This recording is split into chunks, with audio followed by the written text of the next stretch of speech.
दोनों ढंग से बताना विद्वानों के लिए वो इष्ट है। इष्टम ही विदुषाम लोगे समास व्यास धारणम। समास माने संग्रह में निरूपण करना, व्यास माने विस्तृत रूप में निरूपण करना उनके लिए इष्ट है।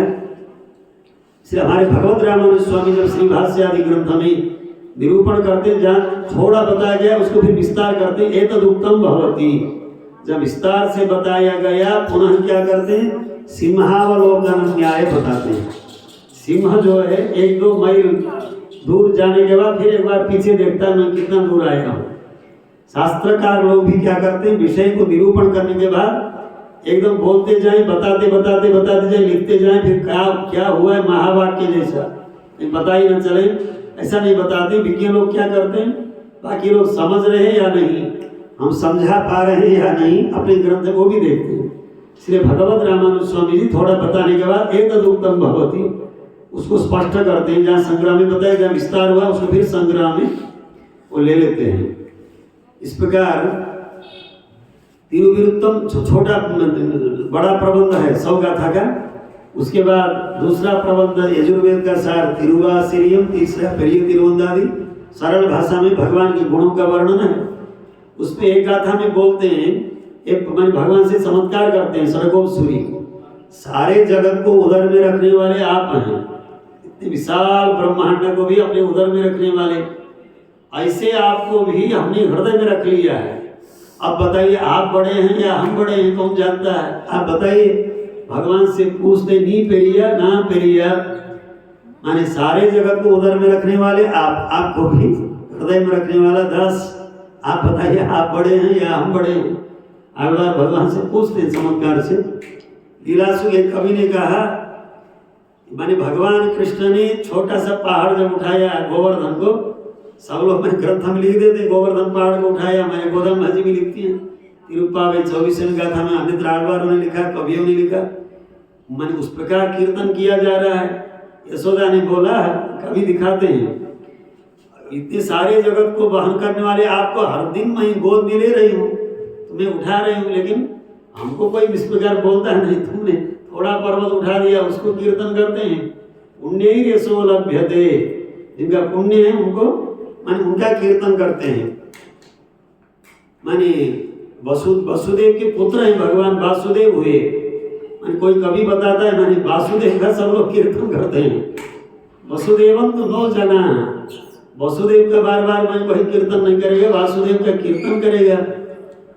इसीलिए कुले कश्चित श्लाघ्य, महाकवि लोग बताते हैं भगवान राम का भी मन विशाल है, हम सब बड़े बड़े प्रतापी राजा लोग रहे, लेकिन जो हर दिन कीर्तन करेंगे वो तो भगवान का इकर करेंगे।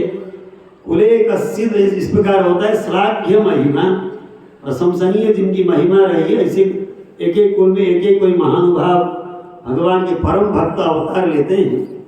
इसी प्रकार चमत्कार ढंग से अपने सरगोपसुरी उसमें बोलते हैं। इसलिए उसका पेरिय तिरुवंदादि, पेरिय माने बड़ा, आप बड़े हैं या आप बड़े हैं, उन्होंने भगवान से प्रश्न किया। वो पेरिय तिरुवंदादि सरल भाषा में अंतादि रूप में, उसमें 87 गाथाएं।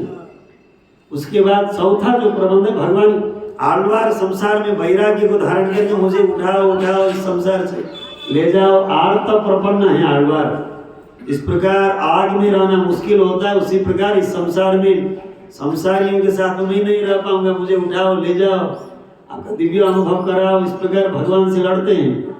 लेकिन भगवान क्या चाहते हैं, आलवार से यदि हम अनुभव कराएंगे, मानिए आलवार दिव्य प्रबंध कराएंगे, संसारियों का युगांतर तक क्या होगा, उज्जीवन होता रहेगा। ऐसे तत्वदर्शियों के द्वारा यदि कराएंगे वो लोग के लिए कल्याण होगा।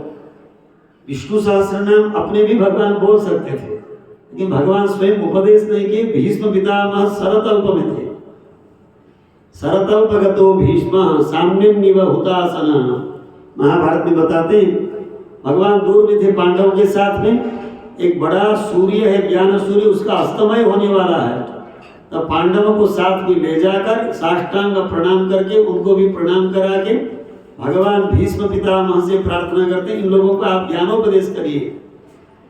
तब उन्होंने कहा, आप स्वयं सर्वज्ञ हैं, उनके साथ में आप विचरण कर रहे हैं, मैं सरसैया में हूँ, अशक्त हूँ, इस प्रकार तीव्र ज्वलन है और स्मरण शक्ति भी नहीं है, दाह हो रहा है, मोह हो रहा है, कैसे मैं उपदेश करूं? अब भगवान ने कहा आपको सारा सामर्थ्य भी मैं दूंगा, शक्ति भी दूंगा, सब कुछ होगा। मैं यदि उपदेश करूंगा वो समुद्र जल जैसा होगा, आप जो उपदेश करेंगे वो मेघ का बरमने जल जैसा होगा। समुद्र का जल क्षार होता है और मेघ द्वारा जो प्रदान किया जाता है वो वही जल है। वो सहस्र गुणम उत्सृष्टुम आदत्ते ही रसम रवि, 1000 गुना और बढ़ाकर स्वादिष्ट बनाकर लोगों को देने के लिए समुद्र से सूर्य भगवान जल को खींचते हैं। उसी प्रकार आप यदि प्रदान करेंगे वो स्वादिष्ट हो जाएगा। भगवान अपने से भी अपने भक्तों के वैभव को प्रभु बढ़ाते हैं। अब भीष्म पितामह को सब कुछ मैंने भगवान ने स्मरण शक्ति यावत सब कुछ देकर उनके द्वारा विष्णु सहस्त्र नाम का उपदेश कराया। इसी माघ मास में मैंने आने वाली जो एकादशी वो भीष्म एकादशी है, मैंने जो उपदेश प्राप्त हुआ था उससे पहले उपदेश किए थे, लेकिन उस दिन बाहर वो उपदेश बाहर आया था। भीष्म एकादशी नाम से बोलते हैं माघ मास में। इस प्रकार उनके द्वारा भगवान ने कराया, उपदेश कराया। विष्णु सहस्रनाम उतना गौरव है, माने कहीं भी पाठ होगा मध्व संप्रदाय और दूसरा संप्रदाय कहीं भी विष्णु सहस्रनाम ही पाठ करते हैं। माने विष्णु सहस्रनाम का वो गौरव ज्यादा है। प्रतिदिन विष्णु सहस्रनाम पाठ करना चाहिए। इसके लिए 6 हेतु बताते हैं हमारे पराशर भट्ट स्वामी। स्वयं 2 श्लोक बनाकर व्याख्या भी स्वयं कर देते हैं भाष्य करने से पहले। महाभारत सारत्वात्, पूरे महाभारत का सार है इसलिए पढ़ना चाहिए। 1.25 लाख श्लोक महत्वात् भारावत्वात् च महाभारत मुच्यते। पूरा 1.25 लाख श्लोक कहाँ पाठ करेंगे? मैंने कहीं कहीं प्रधान कथा सब लोग जानते हैं, लेकिन पूरे महाभारत पाठ करने वाले बहुत कम लोग होते हैं। महत्वात् भारावत्वात् च महाभारत मुच्यते, आकार प्रकार में बड़ा। लेकिन श्री विष्णु सहस्त्र नाम जो आनुषंगिक में वो क्या है, अनुशासनिक पर्व में से एक अध्याय है। उसमें सर्वस्व महाभारत सारत्वात्मक सारतम है। भगवान के एक एक नाम में भगवान के अवतार, भगवान के गुण, भगवान के धाम सब कुछ आ जाते हैं। महाभारत के सार होने के कारण विष्णु सहस्त्र नाम को पाठ करना चाहिए। ऋषि भी परिज्ञानतः, जो 1000 नाम है एक ही व्यक्ति बैठकर बनाए नहीं है। समाधि दशा में ऋषियों ने तत्तम नामों के द्वारा भगवान के गुणों को, भगवान के वैभवों को साक्षात्कार किया है। इसलिए यानी नामानि गौणानि माने गुण प्रयुक्तानि, माने गौण माने अप्रधान ऐसा अर्थ नहीं, भगवान के गुणों से संबंधित है। यानी नामानि गौणानि विख्यातानि महात्मभिः ऋषिभिः परिगीतानि तानि वक्ष्यामि भूतये। लोक के कल्याण के लिए, मैंने भूति माने कल्याण के लिए बताया। ऋषिभिः परिगीतानि, बहुत से ऋषियों ने गाया, उनको एकत्रित किया वेदव्यास जी ने, ग्रंथस्थ कर दिया। महाभारत सारत्वात् ऋषिभिः परिज्ञानतः, माने अनेक ऋषियों ने गाया। ऋषि लोग हमारे आराध्य हैं, इसलिए भी हम लोगों को पाठ करना चाहिए। वेदाचार्य समाहारात्, वेदों को विभाजन करने वाले वेदव्यास बोलते हैं। उनका वास्तविक नाम तो कृष्णद्वैपायन है, लेकिन वेदों का विभाजन किया इसलिए वेदव्यास, व्यास माने विभाजन करना नाम पड़ा। वेदव्यास जी ने वेदाचार्य भी उन्हीं को बोलते हैं, माने जो वेदों को विभाजन किया इसे आचार्य। वेदाचार्य समाहारात् माने एकत्र किया, उन्होंने ग्रंथबद्ध किया। भीष्म एक कारण है, अनुसंधान इसीलिए करना चाहिए। भीष्मोत्कृष्ट मतत्वतः, भीष्मोत्कृष्ट मतत्व बन गया, मतत्वतः में पंचमी करके। ऐसा में सर्वधर्माणां धर्मोऽधिकतमो मतः यद्भक्त्या पुंडरीकाक्षं स्तवैरर्चेत् नरः सदा। ऐसा में सर्वधर्माणां धर्म अधिकतमः मतः। हमारे यहाँ शिष्टाचार बहुत प्रबल प्रमाण होता है। धर्म के समय प्रमाणम वेदाश्च, धर्म के स्वरूप को जानने वाले जो शिष्टजन होते हैं उनका आचरण प्रबल प्रमाण होता है। उनका समय हमारे आचार आपस्तंभ जो बताते धर्म के समय प्रमाणम वेदाश्च।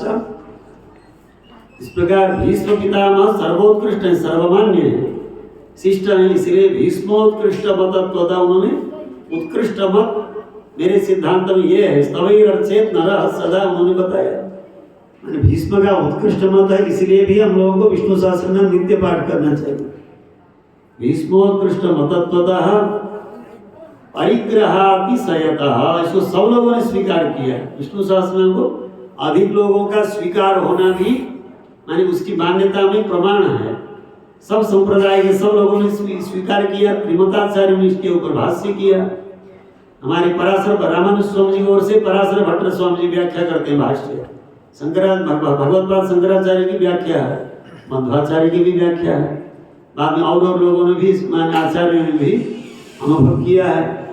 इसलिए परिग्रहातिशयतः गीताद्यैकार्थ्यतश्च, जो छठा हेतु है, भगवत गीता आदि में जिस प्रकार भगवान का परतत्व बताया गया, उनसे एक वाक्यता है, एक विषय का प्रतिपादकत्व तो विष्णु सहस्रनाम में और श्रीमद् भगवत गीता में। इसलिए गीताद्यैकार्थ्यतश्च सहस्रनाम अध्याय उपादेयतमो मतः, इस प्रकार 1000 नाम वाला जो अध्याय है विष्णु सहस्रनाम, वो सबके लिए उपादेय है और सबके लिए पठनीय है। और हमारे आलवार लोग भी आयर नामम सोली अपने सड़कों सूर्य अपने प्रबंध में जगह जगह उच्चारण करते हैं। अनंत पद्मनाभ भगवान है तिरुवेंद्रम, और त्रिवेंद्रम बोलते हैं। और दूसरा नाम है तिरुवनंतपुरम, तमिल में तिरुवनंतपुरम। केरल में 13 दिव्य देश हैं। प्रायः 13 दिव्य देशों का सड़कों सूर्य ने ज्यादा गाया है। केरल के जो दिव्य देश है अपने सहस्र गीति में मंगलाशासन करते हैं। उनमें से प्रधान केरल में ऐसे दिव्य देश वो तांत्रिक हिसाब से तंत्र शास्त्र के अनुसार आराधना करते हैं। वो आलवार गाथा वथा भी वो लोग नहीं जानते हैं।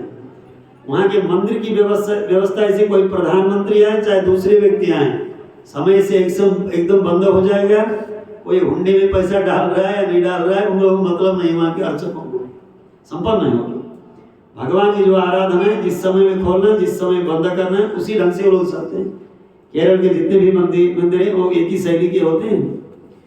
त्रिदंडी लोगों को भी दंड के साथ भीतर जाने देते नहीं। माने कई जगह ऐसा नियम है, बहुत नियम है। तिरुवनंतपुरम उस दिव्य देश को भी आलवार ने मंगलाशासन किया।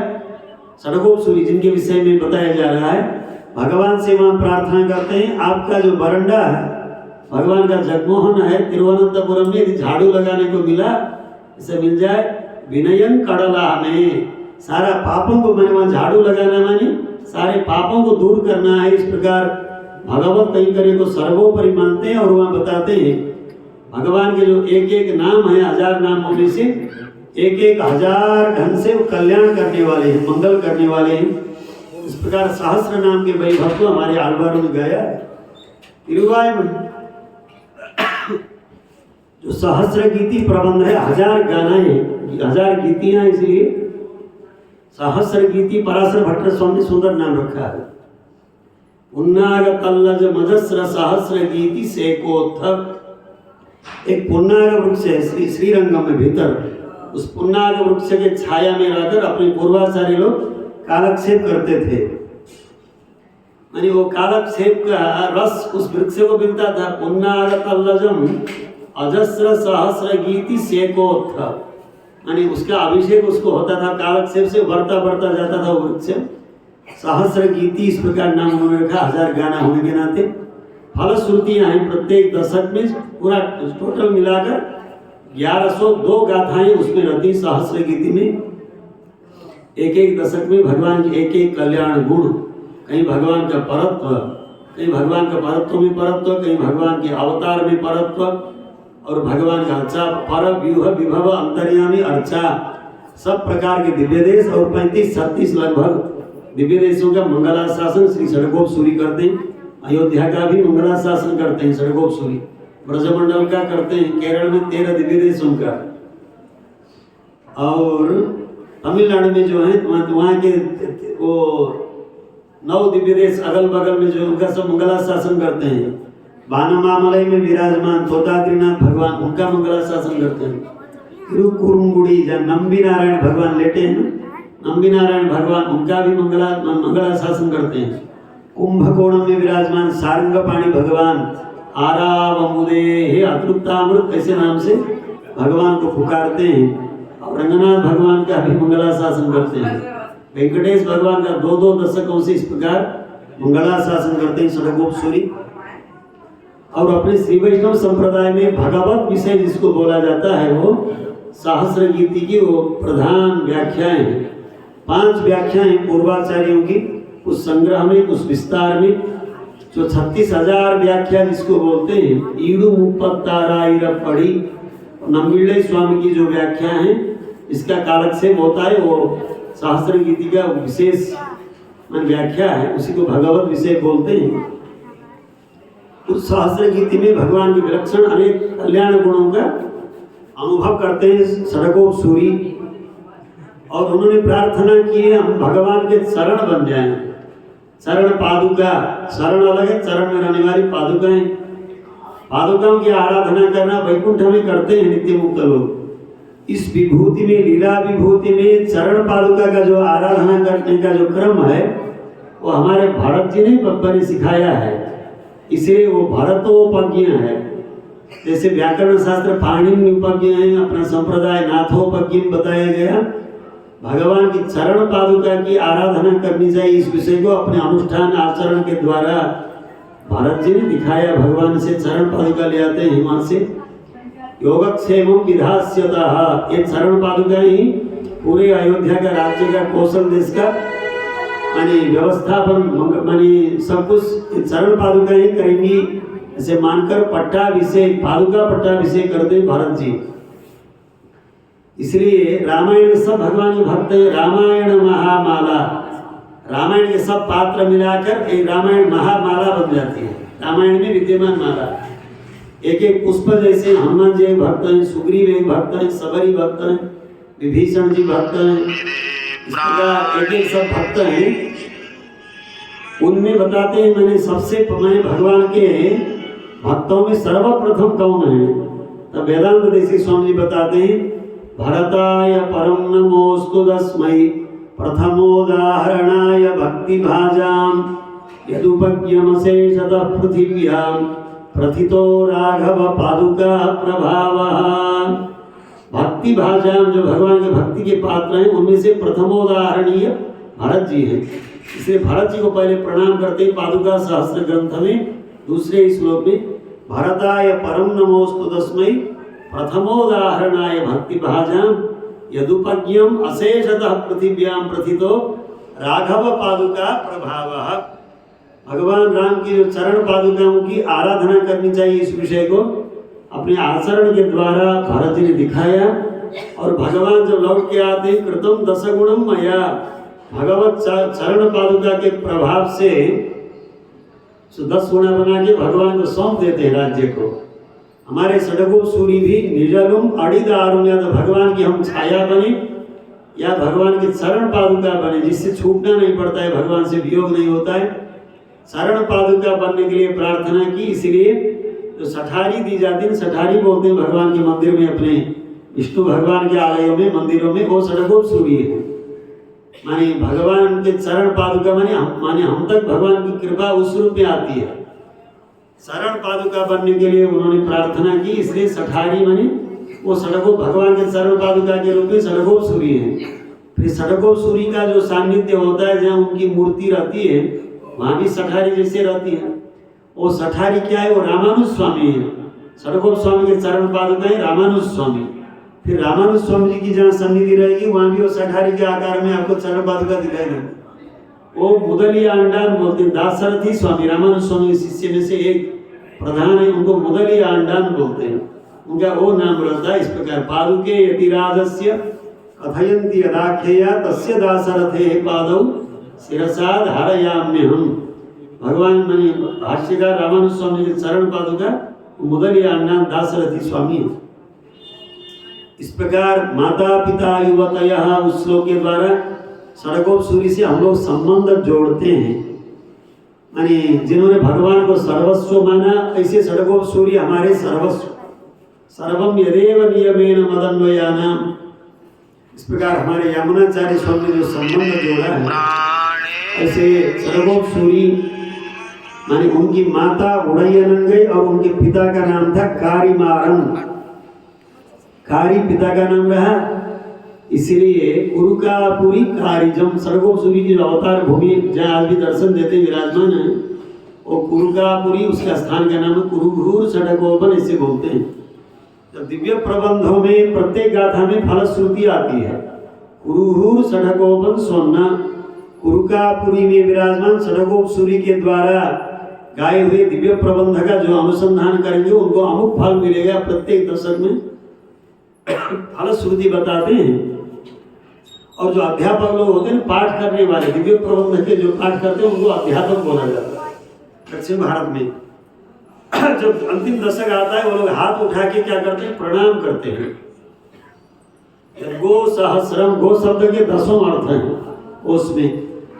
गो माने वाणी और गो माने सूर्य की किरण, वो शब्द के माने बाण और अनेक अर्थ हैं।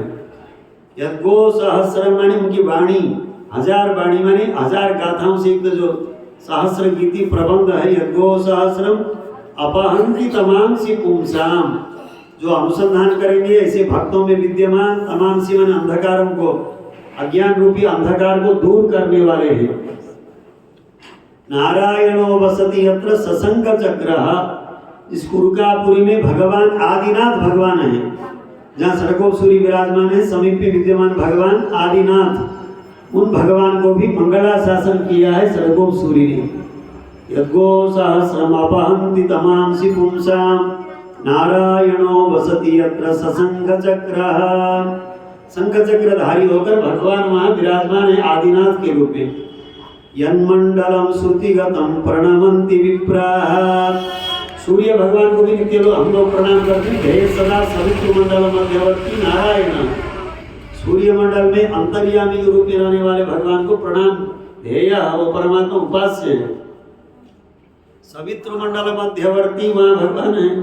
और कुरुकापुरी जो मंडल है उसमें विराजमान है षडकोप सूर्य। यद्गो सहस्रम अपहंति तमांसी पुंसाम, नारायणो वसति यत्र ससंग चक्रः, सूर्य मंडल में भी शंख चक्रधारी होकर भगवान विराजमान रहते हैं। आलवार तिरुनगरी उस मंडल में भी भगवान शंख चक्रधारी होकर विराजमान है। यन्मंडलम श्रुतिगतम प्रणमन्ति विप्राः, श्रुतिगतम माने वेदों में जैसे उपासना है, छांदोग्य आदि में दाहरा विद्या, और जहाँ भगवान विराजमान है अंतरादित्य विद्या, सूर्य के अंतः विराजमान जो परमात्मा है, माने उनके लिए उपासना है। अंतराधिकरण एक अधिकरण है श्री भाष्य में, अंतरादित्य विद्या है। श्रुति वाक्य को लेकर वहाँ चर्चा करते हैं। माने सूर्य मंडल के अंतर्गत विराजमान जो परमात्मा है उनकी उपासना की जाती है। यन्मंडलम श्रुतिगत माने जो वेदों में बताया गया। प्रणमन्ति विप्राः, अपने संध्या वंदन आदि में सज्जन लोग, ज्ञानी लोग क्या करते हैं, प्रणाम करते हैं जिन भगवान को। और जिस आलवार तिरुनगरी उस मंडल में कुरुकापुरी में विराजमान भगवान को भी प्रणाम करते हैं। जब दशक अंतिम आता है, कुरुभूर षडकोपन सोना, प्रत्येक दशक में अंतिम में कुरुभूर षडकोपन सोना, कुरुकापुरी के अधिपति षडकोप सूर्य के द्वारा अनुग्रहित अमुक दशक अमुक फल को प्रदान करेगा अनुसंधान करने वालों को, श्रवण करने वालों को। इस प्रकार फलश्रुति आती है प्रत्येक गाथा में, प्रत्येक दशक में। यानी वो जब कुरुभूर षडकोपन नाम आएगा, लोग वो अध्यापक लोग प्रणाम करते, हाथ जोड़ते हैं। यन्मंडलम श्रुतिगतम प्रणमन्ति विप्राः, तस्मै नमो बकुलभूषण भास्कराय, सूर्य को जिस प्रकार प्रणाम करते हैं, बकुलभूषण भास्कर, अपने संप्रदाय में षडकोप सूर्य एक भास्कर हैं। माने अपनी गाथाओं के द्वारा, दिव्य प्रबंधों के द्वारा संसारिक जीवों के अज्ञान को दूर करने वाले। और परकाल सूर्य कविलोक दिवाकरः, ऐसा नाम रखा। दिवाकरः माने निशाकरः चंद्रमा होते हैं, दिवाकरः सूर्य होते हैं। माने ये कविलोक दिवाकरः माने कविलोक एक बड़ा लोक है। कवित्व करने वाले जो बड़े बड़े कवि हैं, भगवत पर कवि, उनमें सूर्य जैसे हैं परकाल सूर्य, जो अपने ग्रंथों के द्वारा आविद्यम निहतम तमः, अविद्या संबंधी जो दोष है, अज्ञान है, अविद्याजन्य अज्ञान को दूर करने वाले उनके प्रबंध हैं। इसलिए वो भी कविलोक दिवाकर, ये बकुलभूषण भास्कर। और रामानुज स्वामी क्या है, वो भी रामानुज दिवाकर। माने पुण्याम भोज विकासाय पापध्वांत क्षयाय च श्रीमान आविर्भूत भूमौ रामानुज दिवाकर।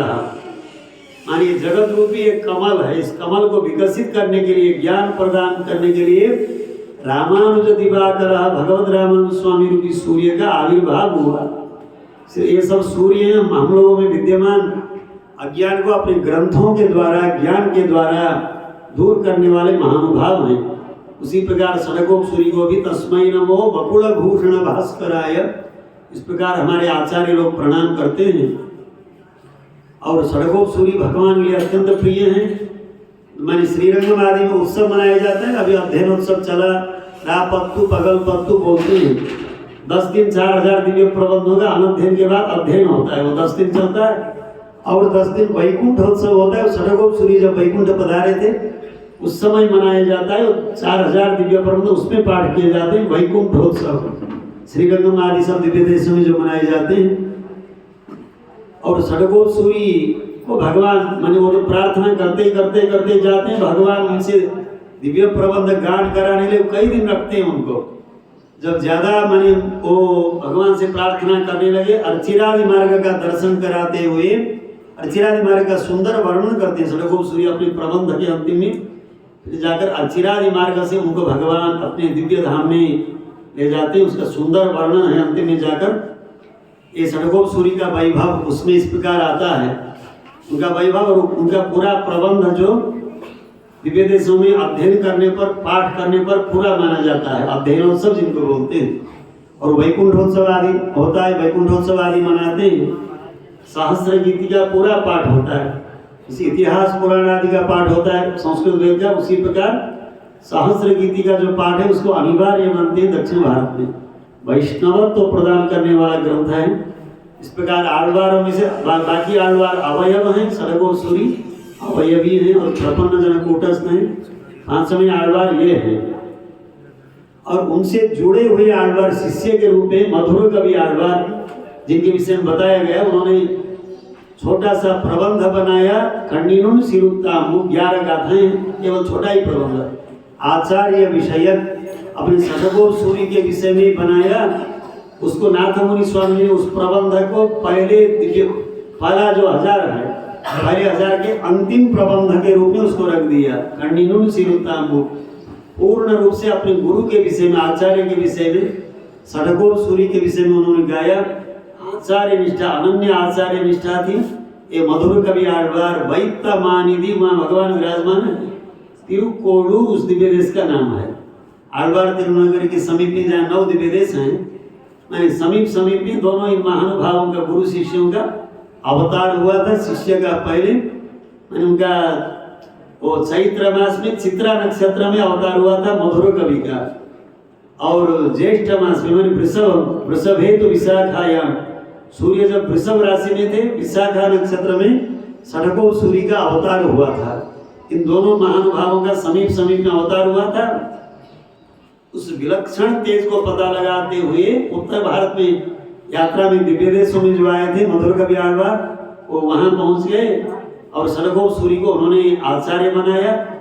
उनके केवल प्रबंध को गाना ही मेरा काम है, इस प्रकार वो मानते हैं।